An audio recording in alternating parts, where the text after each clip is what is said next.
cilvēku, kas gan Latvijas, gan starptautiskajā arēnā ir ļoti labi zināms kā ārkārtīgi augstas klases profesionāls. Viņa ir gan neiropsiholoģe, gan grafoloģe, gan kriminālpsiholoģe. Citas starpā starptautiskā arēnā viņa ir arī atpazīstama kā atbalsts citiem gan finanšu noziegumu atklāšanā, gan vēl smagāku noziegumu atklāšanā. Un tas, ko daudz par viņu nezina, viņa ir arī 2 uzņēmumos vadītāji. Un tādā lielā holdingā kā Soiteks drošības padomas konsultants. Dāmas un kungi, es teiktu, numur 1 grafoloģe Baltijā un vienkārši labs cilvēks Anita Millere.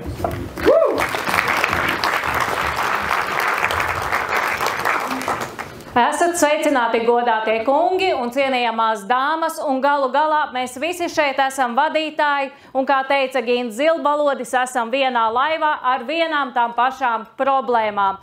Un tas, ko mēs šodien pārunāsim, būs, kā tas ir vispār būt vadītājām, bet tieši vairāk no šīs neiropsiholoģiskā skata punkta, kas notiek mūsu smadzenēs, un vai tiešām mēs maināmies, ka kļūstam par vadītājiem un kā varam uzlabot savu ikdienu kopumā. Un, tātad ieskatīsimies tajā lomā, tajās smadzenēs, kā viņas mainās. Vai es esmu aizvien tas pats cilvēks, kas biju pirms es sāku vadīt uzņēmumu, komandas, nodaļas, pirms es vispār ķēros kādam palīdzēt, vai es esmu mainījusies? Varbūt tās es esmu palikusi gudrāka, viedāka, varbūt tās esmu kaut ko jaunu iemācījusies. Patiesība ir tāda, ka mūsu smadzenes pielāgojas mūsu lomai, kas es esmu, un vienmēr mūsu smadzenes mēģinās darīt tā, lai mēs izdzīvotu. Līdz ar to varbūt ne tik daudz mēs kļūstam gudrāki kā tas, ka mēs pielāgojamies šai lomai. Un es ļoti priecātos par timeru, ja man parādītos priekšā un kaut kāds ekrāns, bet nu labi. Tev droši vien nav limita, tāpēc man nav timera. Ja man nav limita, iekārtojamies ērtāk, paņemam kafiju, jūs sagaidat kaut kas aizraujošs. Lūk, tātad, ja mēs runājam, tātad loma nav tikai sociālais status pats par sevi kā tāds. Tas ir kaut kas drusciņi vairāk, jo mēs tad, kad kļūstam par vadītāju, mums ir jāuzņemās dažas svarīgas funkcijas, uzņemties atbildību pār citiem cilvēkiem. Un mums paliek sarežģītāk kontrolēt visus procesus, jo mums ir jāvada mārketings, pārdošana, finanšu daļa, mums jābūt empātiskākiem galu galā kopsumā. Bet mums vēl ir arī privātā vide, un arī tur bērns jāizved uz skolu, jāpalīdz sievam, vīram, draugiem, brāļiem, māsām. Un tad vēl atnāk, braucot uz mājām, ziņu uz telefonu, piens jānopērk. Un tad jūs aizbraucat mājās, ieiet iekšā, tur visiem ir problēmas, un fucking jūs to pienu aizmarsāt nopirkt. Un līdz ar to nav nemaz tik vienkārši šo funkciju izpildīt, jo jūs tiešām reāli nogurstat. Un par vadītāju lomu, viņš burtiski sāk domāt tā kā citā valodā kā tādā, jo viņa smadzenes kļūst vairāk orientētas tieši uz procesiem, ko mēs darām. Un mēs patiesībā sākam palikt tā mazāk empātiskāki, mēs kļūstam sarkastiskāki, mēs kļūstam nedaudz asāki, varbūt tās arī kaut kādā ziņā nepacietīgāki, jo mums ir svarīgi visu nokontrolēt. Un tad veidojas tāds konflikts iekšējais. Es gribu būt empātiski, es gribu būt laba vadītāja, es gribu savus darbiniekus sargāt un saudzēt, un tajā pat laikā man ir jābūt vadītājam, stingram, paraugam, līderim, kurš vada visas šīs problēmas. Un tad sāk pazust tā sajūta, kur ir mans cilvēciskais, vai kaut kas nepazūtāja visā. Un smadzenes pielāgo savu es sajūtu, un tam kādu lomu mēs spēlējam visbiežāk. Un visbiežāk tad es esmu tas vadītājs. Un tad var rasties tā sajūta, ka es kaut kur vairs sevi līdz galam neatpazīstu. Un tā ir identitātes maiņa, jo būtībā veidojas jauni neironu savienojumi. Es pieņemu šo lomu un es viņā pilnībā ieeju kopumā. Un loma maina smadzenes, bet mēs vai apzināmies vispār kādā virzienā uz to labo virzienu, vai tomēr uz to negatīvo virzienu kā tādu. Jo var jau gadīties, ka mēs kļūstam agresīvāki. Un ir tāda lieta, vadītāja neirobioloģija, nosauksim tā, un tur ir dopamīns, kortizols un kontrole. Tās ir 3 lietas, kas ļoti būtiski mūs ietekmē. Un dopamīns, tie ir mērķi, tas ir laimes hormons, mums ir mērķis, mums rodas motivācija, mēs kustamies un darām. Un kortizols, stresa hormons. Savā ziņā viņš palīdz noturēt modrību, lai mums ir vieglāk kustēties, virzīties uz priekšu, bet ilgtermiņā tas apēd mūsu enerģiju. Un tad tas dopamīns atkal krīt uz leju. Un tad mēs kaut kā mazliet iebuksējam visos šais procesos. Un tad vēl ir tāds kā dopamīna slasts, kas veidojas, un tas ir ļoti raksturīgs visiem vadītājiem. Mēs kļūstam atkarīgi no šī dopamīna pilnībā.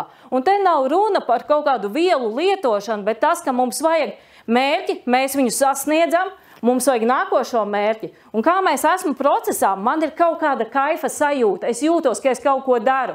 Sasniegts, un man uzreiz parādās tāda izteikti spēcīga tukšuma sajūta kopsumā. Un līdz ar to es gribu meklēt jaunu kaut kādu rezultātu. Un te veidojas tā situācija, ka vadītājs viņš ieiet tādā absurdā lokā, ka viņš visu laiku ir procesā, jo viņš meklē to laimes sajūtu, viņš meklē to savu dopamīnu. Un līdz ar to vienā brīdī vairs nav jau tā enerģijas viļņa. Tieši tāpat tās, ja mēs lietot narkotikas, vienā brīdī jau vairs nav tā foršā sajūta. Mēs visu laiku pēc kaut kā dzenamies un vairs nav jau saprotams pēc kā. Un tā jau ir ilūzija, pēc kā mēs dzenamies. Un jo vairāk tu vadītājs kā tāds risini, jo vairāk gribas ir risināt, jo tu meklē to laimes sajūtu, kas bija pirms tam, ko dopamīns bija izraisījis. Bet vienā brīdī ieslēdzas nogurums, vainas sajūta, tukšuma sajūta, gribas visu pamest, gribās aizbraukt uz vientuļas salu, atslēgt visus telefonus, visu, bet vienalga tu celies, tu risini, tu dari, tu nopērc to pienu nākošajā reizē, un šie procesi vienalga iet, un nekas būtisks jau arī mūsu ikdienā nemainās. Un šeit sākas patiesībā diezgan smaga izdegšana, ko es redzu starp daudziem vadītājiem, jo jūs vienkārši aizmirstat būt cilvēki, un jūs aizmirstat dzīvot kā cilvēki, jo jūsu prātos ir pārāk daudz atbildības. Arī kortizols un kontrole, jo par kontroli runājot, es varu nodeleģēt veselu kaudzi darbu saviem kolēģiem, un pēc tam pārliecināties, vai viņi visu ir izdarījuši pareizi. Un ja godīgi man nav grūti deleģēt savus darbus saviem kolēģiem, vienīgi man ir grūti noskatīties, kā viņi man nepareizi palīdz. Jo šī kontrola tomēr ir. Un reizēm jau tā liekas, ka tā ilūzija kaut kur pati par sevi ir, un viņa tiešām rada to sajūtu, ka es visu pārvaldu. Patiesībā es būtiski tērēju enerģiju tajā brīdī. Un augsts kortizola līmenis maina šo emociju regulāciju paši par sevi. Jūs kļūstat trauksmaināki, asāki, nervozāki, bet aizvien domājat, ka jūs visu kontrolējat, bet jūsu komunikācija kļūst kaitinoša. No jums sāk izvairīties cilvēki, padotie no jums sāk turēties pa gabalu. Viņiem parādās WhatsAppā cits čats bez vadītāja, kurā viņi apspriež jūsu problēmas kaut kādas. Vairs neņem līdzi uz kafijas pauzēm un tam līdzīgi. Es biju vienā uzņēmumā, kur bija smaga problēma saistībā ar vadītāju, kurš ir kļūst nervozāks. Viņi vispirms uzaicināja mani uz kafiju, sagatavoja un tad aizved tikai pie viņa, lai es būtu gatava. Tiesa gan tur vadītājs tīri sakarīgs bija kopumā pēc kāda laiciņa. Tā, smadzenes rada ilūziju par kontroli, un te jau ir tas stāsts, ka mēs domājam, ka mēs visu kontrolējam, bet emocijas ir izdarījuši tieši to, ka mēs neko nekontrolējam, un mēs dzīvojam šajā absurdajā ilūzijā.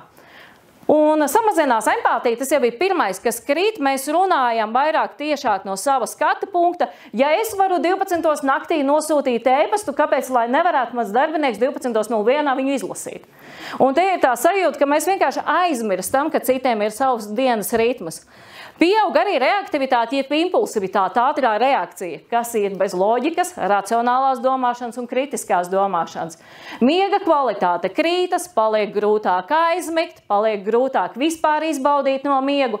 No rīta mosties tā it kā būtu fabrikā atstrādājis 12 stundas, aiztūcis un vispār nekāds. Pieaug arī tā saucamā kognitīvā migla, parādās atmiņas traucējumi, bet jums liekas, ka jums ir daudz informācijas, ka jūs pierakstat visu kalendārā, un jums sāk rasties sajūta, ka nē, viss ir kārtībā, es taču vēl spēju eksistēt, ka man vēl ir šī augstā veiktspēja. Redziet, es pa naktīm strādāju, redziet, es varu sestdienās, svētdienās darboties.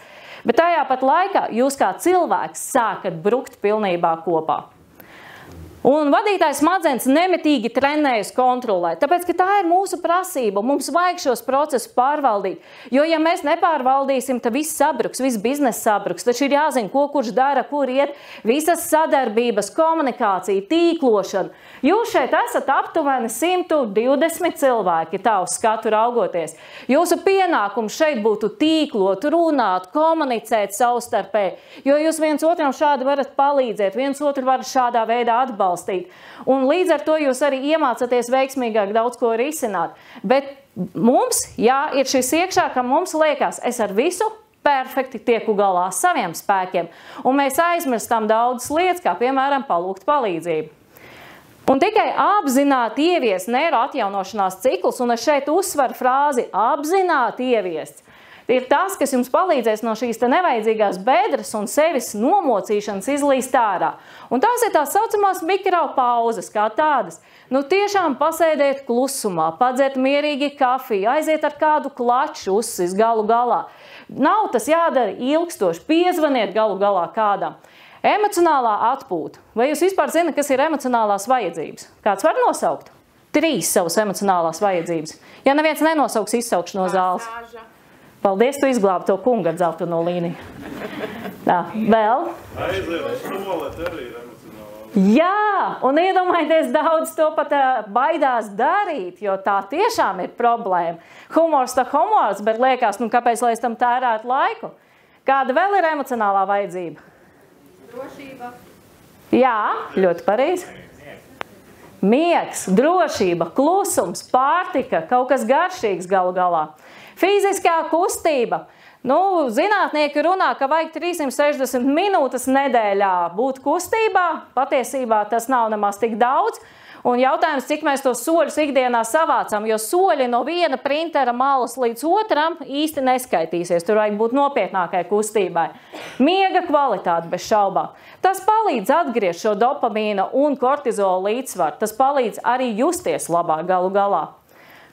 Un vadītājs jau nav tikai cilvēks, kas vada citu. Jūsu lielākais uzdevums ir vadīt savu nervu sistēmu un nenokļūt pie manis kā pacientiem klīnikā. Ja kas pieņem Anglijā, var pierakstīties.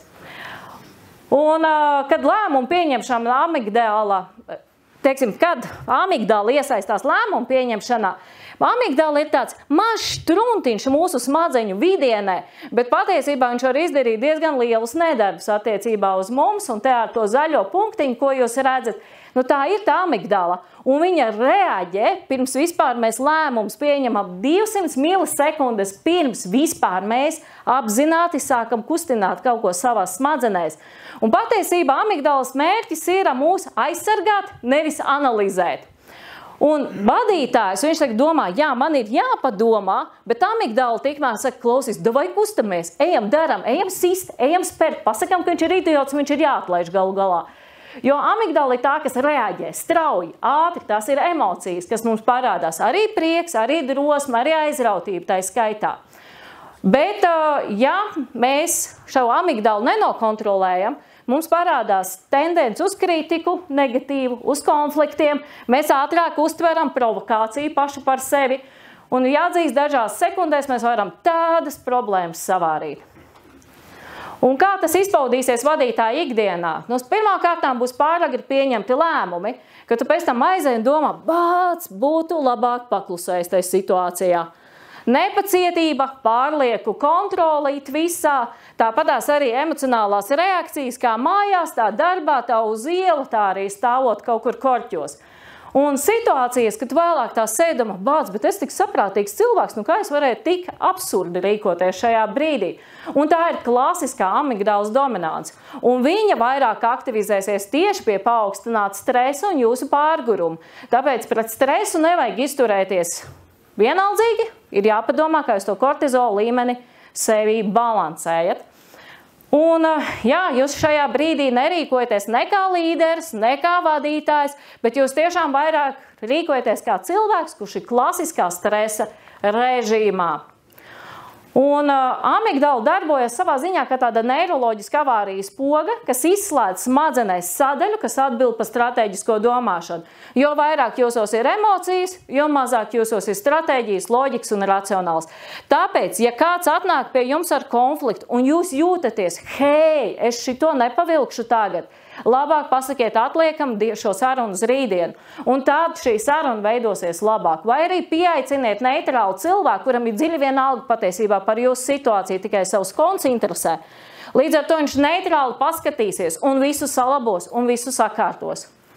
Un kad vissvarīgākais būt racionālam, smadzenes burtiski mums to aizliedz darīt. Smadzenēm galvenais ir izdzīvot, nevis ar jums sadarboties. Bet mēs varam iemācīt, lai viņi sāk skatīties uz mums racionāli. Bet vispirms ir jātiek galā ar to iekšējo troksni. Zina to sajūtu, ka jūs sēžat mājās un jums tur vienkārši doma dzēn domu, viens jautājums, deadline, tās tādas problēmas, šitādas, un tās nekād neapstājās. Un pilnīgi nemieris. Un jūs tur gribat atpūsties, un kāds tajā brīdī atnāk ar kaut kādiem papildus jautājumiem. Un šis iekšējais troksnis, tas nav tikai stress patiesībā. Tas ir stāvoklis, kas veidojas no dažādu notikumu sakāpinājuma. Un priekšējā daiva, ja mēs tā skatāmies smadzenēs kopsumā, kas vada lēmumus, uzmanību, arī tas, kā mēs reaģējam vispār uz citiem cilvēkiem, kļūst pārslogota ar pārāk daudz dažādiem uzdevumiem, informāciju, dažādiem stimuliem, tāpatās arī dažādas mazās mikrotrauksmītes. Jo reizēm var būt tā, man viss ir kārtībā, un jums vienkārši krūzi izkrīt no rokām, un jūs varat aiziet pa gaisiem, jo tas bija pēdējais piliens tajā momentā. Un rezultātā prāts sāk ilgoties pēc klusuma, un viņš meklē šo klusumu, viņam vajag šo klusumu. Un tāpēc ir tā vēlme aizbēgt no visa, un paslēpties galu galā, lai atgūtu to resursu. Un vadītājs domā, bet faktiski reproducē visas savas vecās problēmas, faktiski situācijas tās pašas, tikai citi aktieri vai dekorācijas. Lēmumi paliek tie paši, nenotiek attīstība. Pārslogot smadzenes nevar veidot jaunas sinapses. Attiecīgi nebūs nekādas inovācijas, nebūs nekas radošs. Jūs nespēsiet nekādus jaunus risinājumus nebas ievies šajā brīdī. Kad prāts ir noguris, smadzenes faktiski paņem to informāciju, ko viņi zina. Un līdz ar to jūs kāpjat atpakaļ pa tiem pašiem vecajiem grābekļiem. Un iekšējais troksnis rodas arī no iekšējām sarunām. Paškritika, pašanalīze, pašpārmetumi iekšējie, ka jūs visu laiku sev tikai pārslogojat un pārslogojat. Un tas arī rada ilūziju paši par sevi, jo jums liekas, es taču vēl kaut ko kontrolēju. Bet patiesībā jūs izsmeļat pilnībā savu enerģiju. Un tāpēc jau vadītājiem ir tāda frāze, man šķiet, ka es domāju visu laiku, bet es vairs neko jau nevaru izdomāt. Nav risinājumu. Un tad gribās ar kādu aprunāties, sadzirdēt. Un tas patiesībā ir diezgan labi, ko mēs varam darīt, atrast neitrālu cilvēku, kas mums palīdz sazemēties. Un viena no ieteikumiem, ko tad var darīt, patiesībā pilnīgi pietiek ar 2 līdz 3 minūtēm pilnīga, 100% klusuma. Ne zvani, ne čīvināšanas, vienkārši klusums, kuru jūs varat patiesi izbaudīt.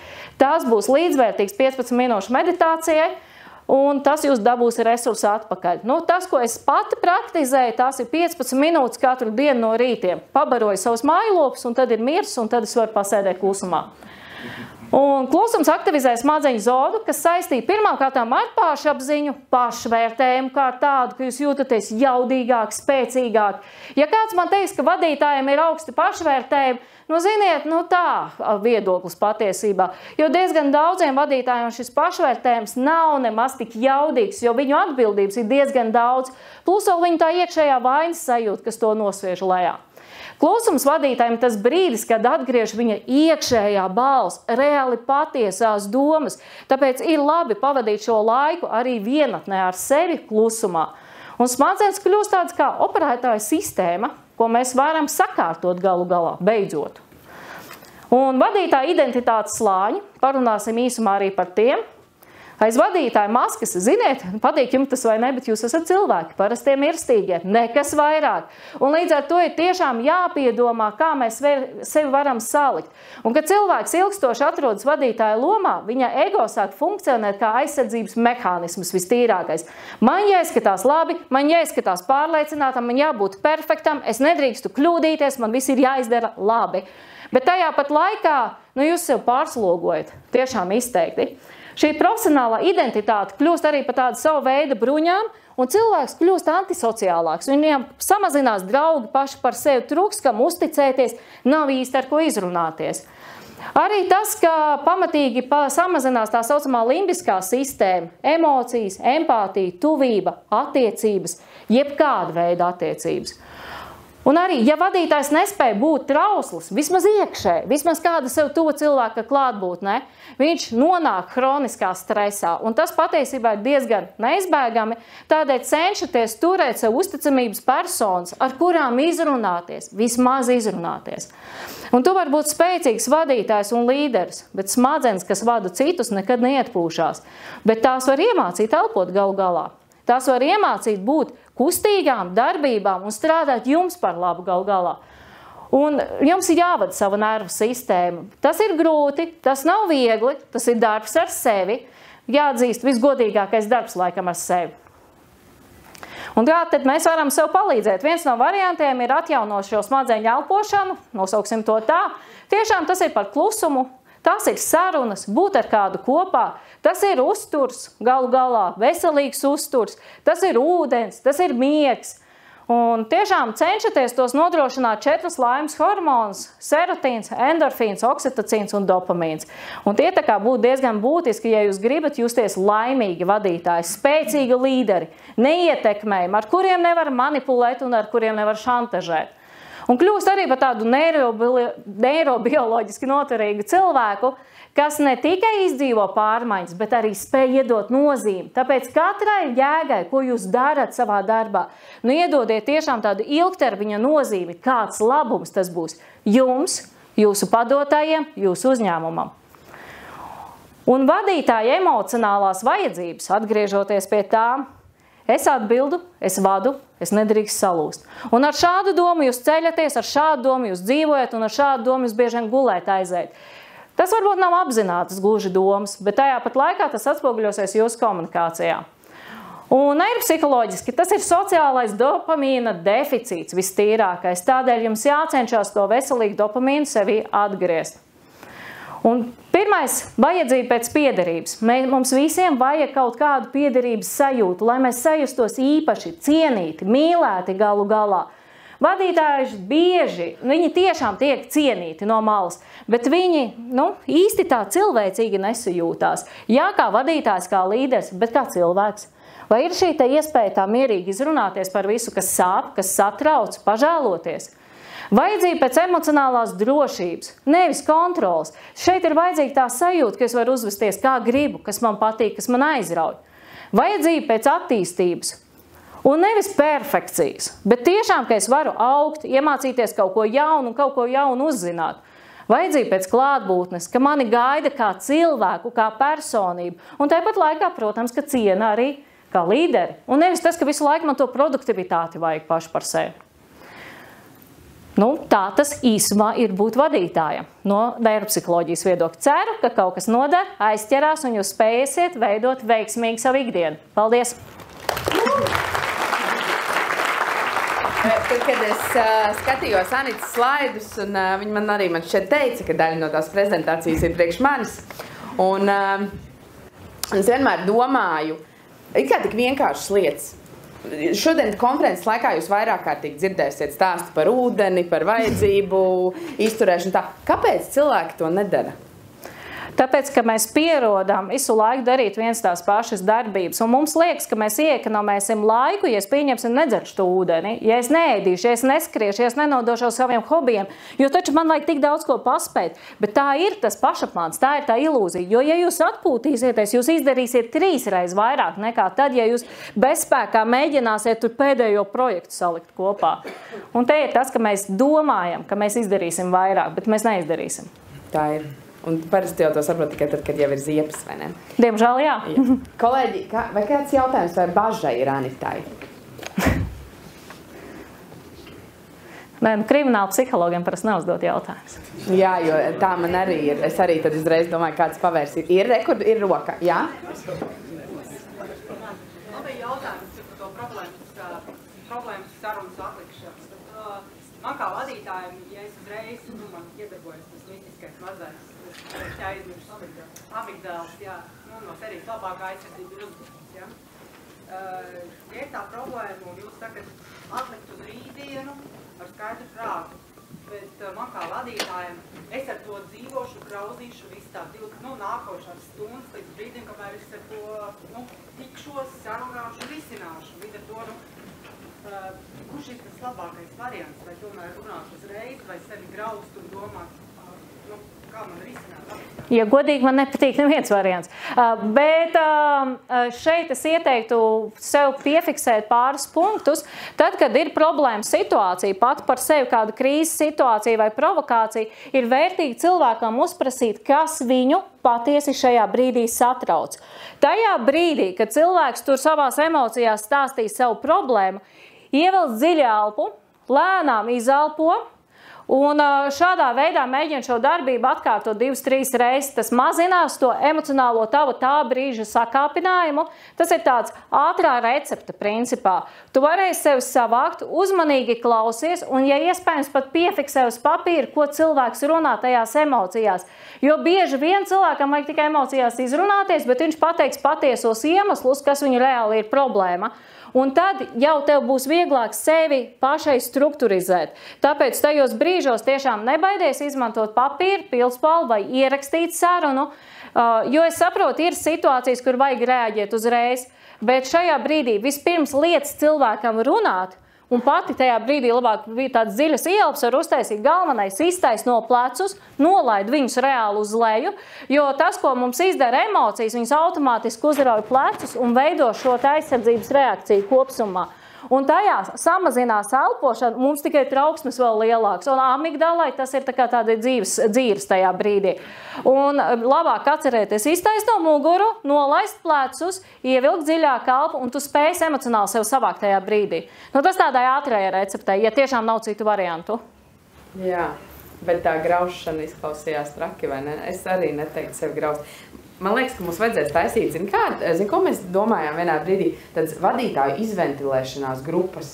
Kā jūs saņematies, turat to, negraužat sevi, un tad mēs sarunājam vienreiz mēnesī, mēs visi satiekamies, un visi ventilējās, un stāsta par tiem Jēkabiem un Ingrīdām un visu, un neviens to nedzird, tikai mēs.